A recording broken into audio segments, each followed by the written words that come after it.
ਸਰਬੱਤ ਖਾਲਸਾ ਵੱਲੋਂ ਥਾਪੇ ਗਏ ਸ਼੍ਰੀ ਅਕਾਲ ਤਖਤ ਸਾਹਿਬ ਦੇ ਕਾਰਜਕਾਰੀ ਜਥੇਦਾਰ ਭਾਈ ਧਿਆਨ ਸਿੰਘ ਮੰਡ ਨੇ ਸ਼੍ਰੀ ਅਕਾਲ ਤਖਤ ਸਾਹਿਬ ਦੀ ਫੀਸਲ ਹੇਠਾਂ ਅਰਦਾਸ ਕਰਕੇ ਬਰਗਾੜੀ ਮੋਰਚਾ ਖਤਮ ਕਰਨ ਲਈ ਮਾਫੀ ਮੰਗੀ ਹੈ। ਉਹ ਸਰਬੱਤ ਖਾਲਸਾ ਮੁੱਖ ਪ੍ਰਬੰਧਕ ਜਰਨੈਲ ਸਿੰਘ ਸਖੀਰਾ ਸਿੰਘ ਸੰਗਤਾਂ ਤੇ ਭਾਰੀ ਪੁਲਿਸ ਫੋਰਸ ਨਾਲ ਅੰਦਰ ਦਾਖਲ ਹੋਏ ਨੇ। ਪੱਤਰਕਾਰਾਂ ਨਾਲ ਗੱਲਬਾਤ ਦੌਰਾਨ ਜਥੇਦਾਰ ਮੰਡ ਨੇ ਕਿਹਾ ਹੈ ਕਿ ਸ਼੍ਰੀ ਅਕਾਲ ਤਖਤ ਸਾਹਿਬ ਦੇ ਜਥੇਦਾਰ ਜਗਤਾਰ ਸਿੰਘ ਹਵਾਰਾ ਦੀ ਗੈਰ ਹਾਜ਼ਰੀ 'ਚ ਸੰਗਤਾਂ ਨੇ ਮੇਰੀ संगत नहीं जा सकी, महाराजा रणजीत सिंह की बरसी मौके भी नहीं जा सकी। ये बहुत मंदभागा है। वीजे देने चाहिए। वो कोई दलित भाईचारे नाल संबंधित मामले सीगे, इन्हां कोले आए, ਉਹਦੇ ਸੰਬੰਧੀ ਵਿਚਾਰ ਕਰਨ ਵਾਸਤੇ ਆਏ। ਸਪੈਸ਼ਲੀ ਜੱਥੇ ਵਾਲੇ ਵੀ ਮਿਲੇ ਸੀਗੇ, ਤੁਹਾਨੂੰ ਉਹਨਾਂ ਬਾਰੇ ਵੀ ਕੋਈ ਗੱਲ? ਉਹਨਾਂ ਨੇ ਅਕਾਲ ਤਖਤ ਸਾਹਿਬ ਤੇ ਜਿਹੜਾ ਹੈਗਾ ਆਪਣਾ ਜਿਹੜਾ ਜਿਵੇਂ ਢਾਡੀ ਜੱਥੇ ਲੱਗਦੇ ਆ ਇਸ ਤਰ੍ਹਾਂ ਉਹਨਾਂ ਨੇ ਲੱਗਣ ਵਾਸਤੇ ਆਪਣੀ ਮੰਗ ਰੱਖੀ ਹੈ। ਉਹ ਅਸੀਂ ਸ਼੍ਰੋਮਣੀ ਗੁਰਦੁਆਰਾ ਪ੍ਰਬੰਧਕ ਕਮੇਟੀ ਨੂੰ ਭੇਜ ਦਿੱਤੀ। ਸਿੰਘ ਸਾਹਿਬ, ਜਿਸ ਤਰ੍ਹਾਂ ਬਾਰ-ਬਾਰ ਵੀਜ਼ੇ ਕੈਂਸਲ ਕੀਤੇ ਜਾ ਰਹੇ ਜਾਂ ਨਹੀਂ ਪਰਮਿਸ਼ਨ ਦਿੱਤੀ ਜਾ ਰਹੀ, ਕਿਤਨਾ ਪਤਾ ਨਹੀਂ ਕਿਉਂ ਹੈ। ਕਦੇ ਪਾਕਿਸਤਾਨ ਸਰਕਾਰ ਕਰ ਦਿੰਦੀ ਹੈ, ਕਦੇ ਭਾਰਤ ਕਰ ਦਿੰਦੀ ਹੈ। ਮਤਲਬ ਸਾਡੇ ਨਾਲ ਨਾਇਨਸਾਫੀ ਕਿਉਂ ਹੁੰਦੀ ਹੈ?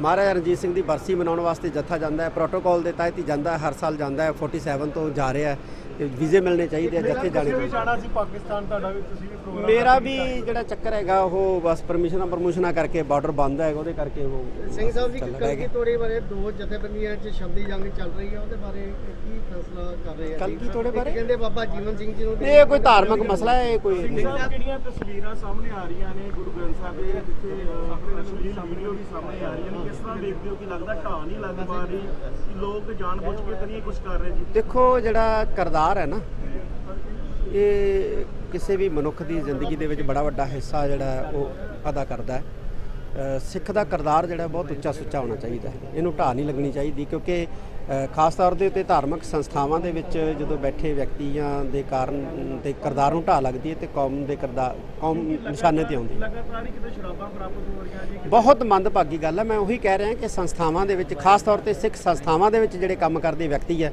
ਉਹਨਾਂ ਨੂੰ ਆਪਣਾ ਕਿਰਦਾਰ ਉੱਚਾ ਸੁੱਚਾ ਰੱਖਣਾ ਚਾਹੀਦਾ ਹੈ ਤਾਂ ਕਿ ਸੰਸਥਾਵਾਂ ਦੀ ਮਾਨ ਮਰਿਆਦਾ ਜਿਹੜੀ ਹੈ ਉਹ ਬਣੀ ਰਹੇ। ਥੈਂਕ ਯੂ, ਧੰਨਵਾਦ।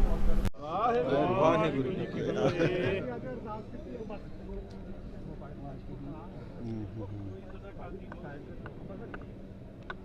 ਅੱਜ ਜੀ ਸ੍ਰੀ ਅਕਾਲ ਤਖਤ ਸਾਹਿਬ ਵਿਖੇ ਮੈਂ ਆਪਣੇ ਜਥੇਦਾਰ ਭਾਈ ਜਗਤਾਰ ਸਿੰਘ ਹਵਾਰਾ ਦੀ ਗੈਰ ਹਾਜ਼ਰੀ ਵਿੱਚ ਜਿਹੜੀ ਪੰਥ ਨੇ ਮੇਰੀ ਸੇਵਾ ਲਾਈ ਹੈ, ਉਸ ਜ਼ਿੰਮੇਵਾਰੀ ਨੂੰ, ਉਸ ਫਰਜ਼ ਨੂੰ ਨਿਭਾਉਂਦਾ ਹੋਇਆ ਪਿਛਲੇ ਸਮੇਂ ਦੇ ਦੌਰਾਨ ਸ੍ਰੀ ਗੁਰੂ ਗ੍ਰੰਥ ਸਾਹਿਬ ਸੱਚੇ ਪਾਤਸ਼ਾਹ ਦੀ ਬੇਅਦਬੀ ਹੋਈ। ਮੌਕੇ ਦੀ ਅਕਾਲੀ ਸਰਕਾਰ ਨੇ ਦੋਸ਼ੀਆਂ ਨੂੰ ਬਚਾਇਆ, ਗੋਲੀਆਂ ਚਲਾਈਆਂ, ਸਿੰਘਾਂ ਨੂੰ ਸ਼ਹੀਦ ਕੀਤਾ, ਲਾਠੀ ਚਾਰਜ ਕੀਤਾ ਤੇ ਜ਼ਖਮੀ ਕੀਤਾ। ਇਨਸਾਫ ਮਿਲਿਆ ਨਹੀਂ। ਮੈਂ ਆਪਣਾ ਫਰਜ਼ ਸਮਝਦਿਆਂ ਹੋਇਆ ਸ੍ਰੀ ਗੁਰੂ ਹਰਗੋਬਿੰਦ ਸੱਚੇ ਪਾਤਸ਼ਾਹ ਦਾ ਓਟ ਆਸਰਾ ਲੈ ਕੇ, ਗੁਰੂ ਗ੍ਰੰਥ ਸਾਹਿਬ ਜੀ ਦਾ ਓਟ ਆਸਰਾ ਲੈ ਕੇ ਆਪਣੀਆਂ ਸਹਿਯੋਗੀ ਸਿੱਖ ਜਥੇਬੰਦੀਆਂ, ਸਿੱਖ ਸੰਗਤਾਂ ਦੇ ਸਹਿਯੋਗ ਦੇ ਨਾਲ ਬਰਗਾੜੀ ਮੋਰਚਾ ਲਾਇਆ ਸੀ। ਵਾਹਿਗੁਰੂ ਦੀ ਕਿਰਪਾ ਸਦਕਾ 6.5 ਮਹੀਨੇ ਅਮਨਮਈ ਢੰਗ ਦੇ ਨਾਲ ਮੋਰਚਾ ਬਹੁਤ ਬੁਲੰਦੀਆਂ ਤੇ ਗਿਆ।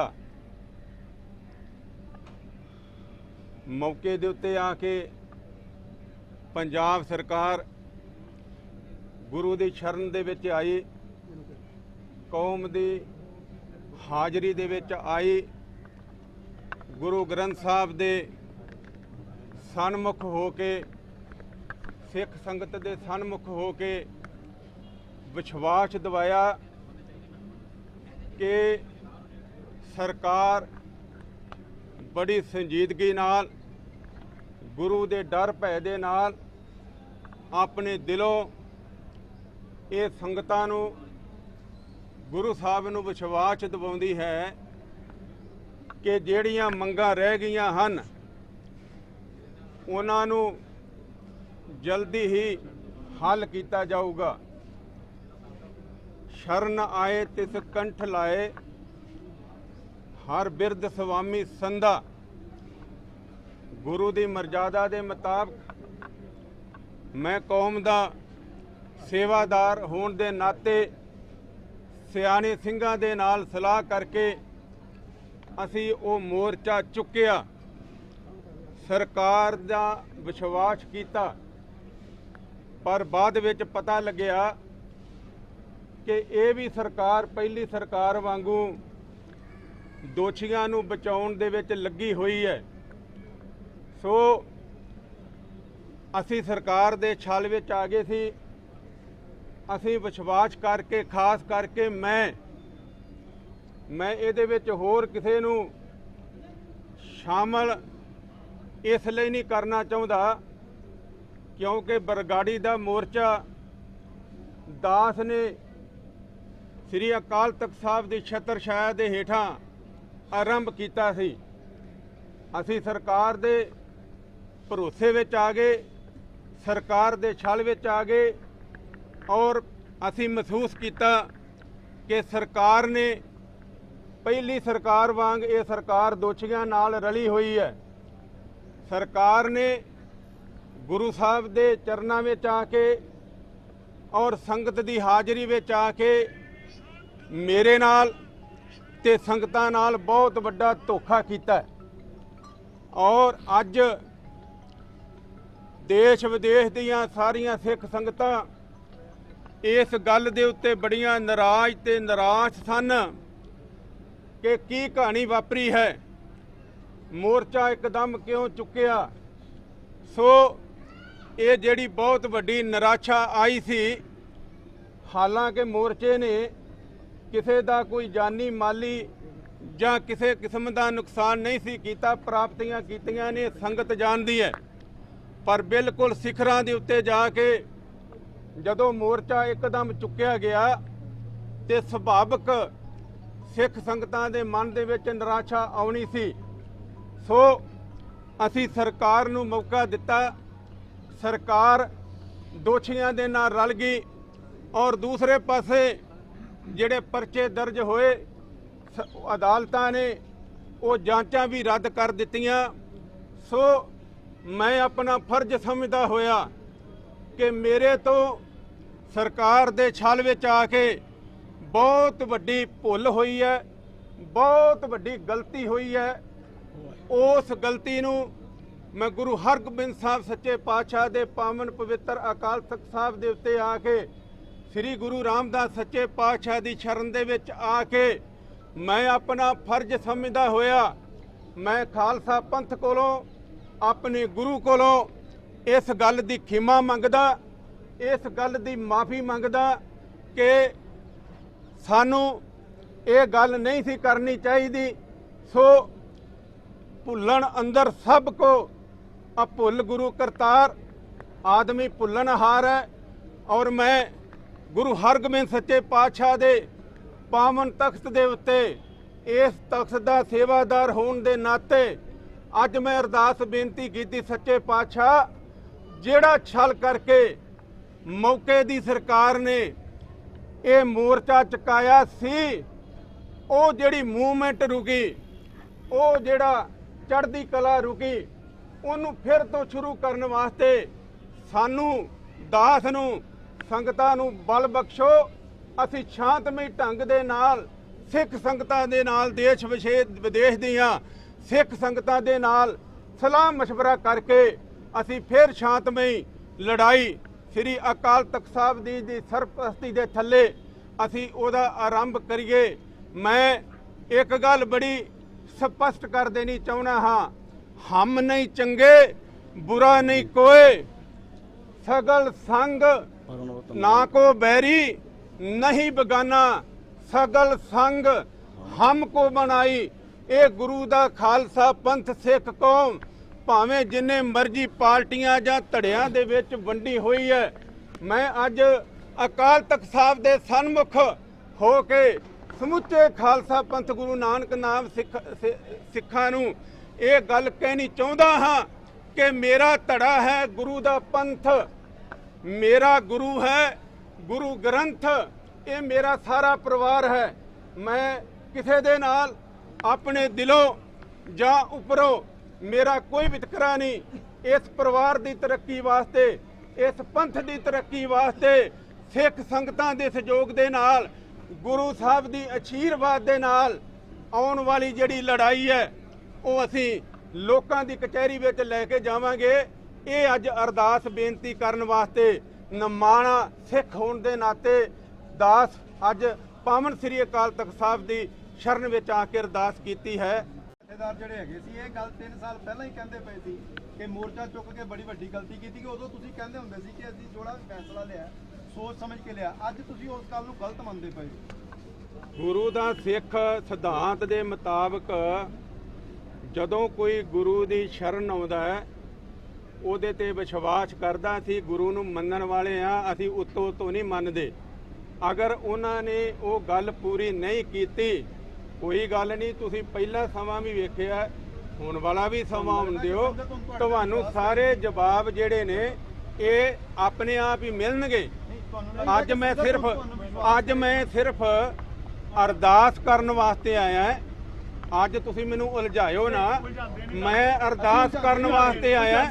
ਮੈਂ ਨਿਮਾਣੇ ਸਿੱਖ ਵਜੋਂ ਮੈਂ ਅਰਦਾਸ ਕੀਤੀ ਹੈ।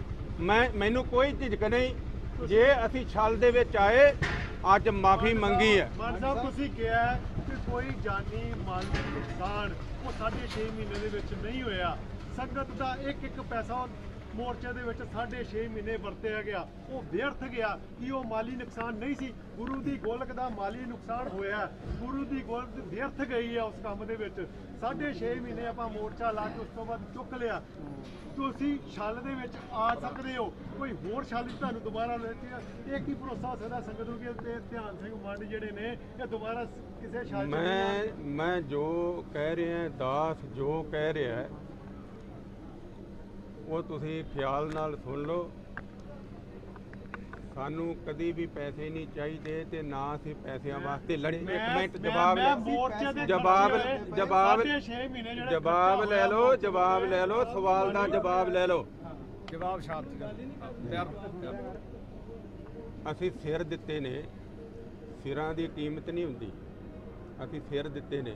ਆਉਣ ਵਾਲੇ ਸਮੇਂ ਦੇ ਵਿੱਚ ਜਿਹੜਾ ਤੁਸੀਂ ਆ ਪੈਸਿਆਂ ਦਾ ਸਵਾਲ ਕਰਦੇ ਹੋ ਨਾ, ਇੱਕ ਪੈਸਾ ਜਿਹੜਾ ਉੱਥੇ ਆਇਆ ਹੈ ਉਹ ਕਿੱਥੇ ਗਿਆ, ਕਿੱਥੇ ਹੈ, ਉਹ ਅਸੀਂ ਸਮੇਂ ਦੇ ਮੁਤਾਬਕ ਤੁਹਾਨੂੰ ਆਪੇ ਪਤਾ ਲੱਗ ਜੂ। ਬਾਬਾ ਜੀ ਉਹ ਮੋਰਚਾ ਫਤਿਹ ਕਰਨ ਦੇ ਲਈ ਲਾਇਆ ਸੀ, ਆਪਾਂ ਮੋਰਚਾ ਵਿੱਚੇ ਛੱਡ ਆਏ ਆ। ਉਹ 6.5 ਮਹੀਨੇ ਜਿਹੜਾ ਮੋਰਚੇ ਦੇ ਲਈ ਉਹ ਪੈਸਾ ਵਰਤਿਆ ਇਸੇ ਕਰਕੇ ਤਾਂ ਅਰਦਾਸ ਹੋਈ ਆ। ਜਿਹੜਾ ਤੁਸੀਂ ਪੱਗਾਂ ਬੰਨੀਆਂ, ਦਾੜੀ ਕੇਸ ਰੱਖੇ ਨੇ, ਤੁਸੀਂ ਗੁਰੂ ਦੇ ਹੈਗੇ ਹੋ ਸਿੱਖ। ਤਾਈਓ ਤੇ ਗੁਰੂ ਦੀ ਗੋਲਕ ਦਾ ਫਿਕਰ ਹੈ ਜੀ। ਫਿਕਰ ਆ ਨਾ ਤੁਹਾਨੂੰ, ਸੰਗਤ ਦਾ ਇੱਕ ਪੈਸਾ ਫਿਕਰ ਤੁਸੀਂ ਇਹਦੋਂ ਵੀ ਵੱਧ ਰੱਖਣਾ ਚਾਹੀਦਾ ਹੈ। ਸਿੱਖ ਸਾਵਧਾਨ ਹੋਣਾ ਚਾਹੀਦਾ ਹੈ। ਪਰ ਮੈਂ ਜਿਹੜੀ ਗੱਲ ਕਹਿਣਾ ਨਾ ਉਹ ਸੁਣੋ, ਸਿਧਾਂਤ ਕੀ ਕਹਿੰਦਾ ਹੈ। ਜਦੋਂ ਕੋਈ ਗੁਰੂ ਦੀ ਸ਼ਰਨ ਦੇ ਵਿੱਚ ਆ ਕੇ ਇੱਥੇ ਬਰਨਾਲੇ ਨੇ ਬਲੈਕ ਥੰਡਰ ਕੀਤਾ, ਇੱਥੇ ਦਰਬਾਰ ਸਾਹਿਬ ਦੇ ਵਿੱਚ ਪੁਲਿਸ ਵਾੜੀ, ਇੱਥੇ ਜਾਨੀ ਮਾਲੀ ਨੁਕਸਾਨ ਹੋਇਆ। ਪਰ ਉਹ ਜਦੋਂ ਸ੍ਰੀ ਅਕਾਲ ਤਖਤ ਸਾਹਿਬ ਦੀ ਗੁਰੂ ਦੀ ਸ਼ਰਨ ਆਇਆ ਤੇ ਫਿਰ ਉਹਨੂੰ ਮਾਫ ਕੀਤਾ ਗਿਆ। ਗੁਰੂ ਦਾ ਸਿਧਾਂਤ ਹੈ ਵਿਸ਼ਵਾਸ ਕਰਨਾ। ਜੇ ਤੁਸੀਂ ਵਿਸ਼ਵਾਸ ਨਹੀਂ ਕਰਦੇ ਫਿਰ ਇਹ ਗੱਲ ਠੀਕ ਨਹੀਂ ਹੈ। ਅਕਾਲੀ ਦਲ ਨੇ ਆ ਕੇ ਮਾਫੀ ਮੰਗੀ ਲਈ ਸੀ ਕਿ ਸਾਡੇ ਕੋਲ ਗਲਤੀਆਂ ਹੋ ਗਈਆਂ ਦੀਆਂ, ਜਾਣੇ ਅਣਜਾਣੇ ਦੀਆਂ ਗਲਤੀਆਂ ਹੋ ਗਈਆਂ, ਜਾਣੇ ਦੀਆਂ ਵੀ ਮਾਫ ਕਰ ਦਿਓ। ਕੋਈ ਨਹੀਂ, ਉਹ ਵੀ ਗੁਰੂ ਦੀ ਸ਼ਰਨ ਚ ਆਏ। ਪੰਥ ਮਾਫ ਨਹੀਂ ਬਰਗਾੜੀ ਦੇ ਵਿੱਚ ਇਹਦੀਆਂ ਅਣਜਾਣੇ ਦੀਆਂ ਜਿਹੜੀਆਂ ਗਲਤੀਆਂ ਮੰਨੀਆਂ ਉਹ ਜਾਣਦੇ ਨੇ, ਜਿਹੜੀਆਂ ਜਾਣੇ ਦੀਆਂ ਗਲਤੀਆਂ ਉਹ ਕੌਮ ਦੱਸੂ। ਤੁਸੀਂ ਮੰਗੋ ਤੇ ਮਾਫੀ ਅਗਲੇ ਮੰਗਣ ਤੇ ਨੱਚ। ਚਲੋ ਜੀ, ਸੰਗਤ ਨੂੰ ਮੈਂ ਤਾਂ ਕਹਿਤਾ, ਸੰਗਤ ਮੈਨੂੰ ਉਹ ਵੀ ਦੱਸਾਂਗੇ ਸਭਾ। ਮੈਂ ਤੁਹਾਨੂੰ ਅਗਲਾ ਪ੍ਰੋਗਰਾਮ ਦੱਸ ਦਿੱਤਾ ਹੈ ਕਿ ਖਾਲਸਾ ਪੰਥ ਫੇਰ ਅੰਗੜਾਈ ਲਊਗਾ ਸ੍ਰੀ ਅਕਾਲ ਤਖਤ ਸਾਹਿਬ ਦੀ ਸਰਪ੍ਰਸਤੀ ਦੇ ਹੇਠਾਂ। ਔਰ ਜਿਹੜਾ ਕੁਝ ਅੱਗੇ ਵਾਪਰਿਆ ਜਾਂ ਹੋ ਗਿਆ ਉਹ ਨਹੀਂ ਹੋਊਗਾ। ਜਗਤਾਰ ਸਿੰਘ ਹਵਾਲਾ ਦੀ ਟੀਮ ਤੁਹਾਡੇ ਨਾਲ ਚੱਲੇਗੀ ਇਸ ਮਾਮਲੇ ਦੇ ਵਿੱਚ।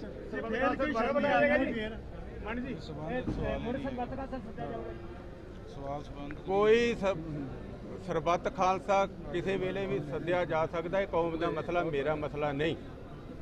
ਇਹ ਕੌਮ ਦਾ ਮਸਲਾ, ਜਦੋਂ ਕੌਮ ਚਾਹੂਗੀ ਸੱਦ ਲਵੇ। ਸਰਬੱਤ ਖਾਲਸਾ। ਮੈਂ ਜਿਹੜੇ ਕੰਮ ਵਾਸਤੇ ਅੱਜ ਆਇਆ ਨਾ, ਅਰਦਾਸ ਆ ਮੇਰੀ। ਅਗਲਾ ਪ੍ਰੋਗਰਾਮ ਸਮੇਂ ਦੀ ਉਡੀਕ ਕਰੋ, ਗਰਭ ਦੇ ਭਵਿੱਖ ਦੇ ਵਿੱਚ ਬਹੁਤ ਕੁਝ ਛੁਪਿਆ, ਤੁਹਾਨੂੰ ਪਤਾ ਲੱਗੂ। ਸਬਸਕ੍ਰਾਈਬ ਕਰੋ BBC ਪੰਜਾਬ ਟੀਵੀ ਨੂੰ ਅਤੇ ਤਾਜ਼ਾ ਤਰੀਨ ਖਬਰਾਂ ਲਈ ਬੈਲ ਦਾ ਬਟਨ ਦਬਾਓ।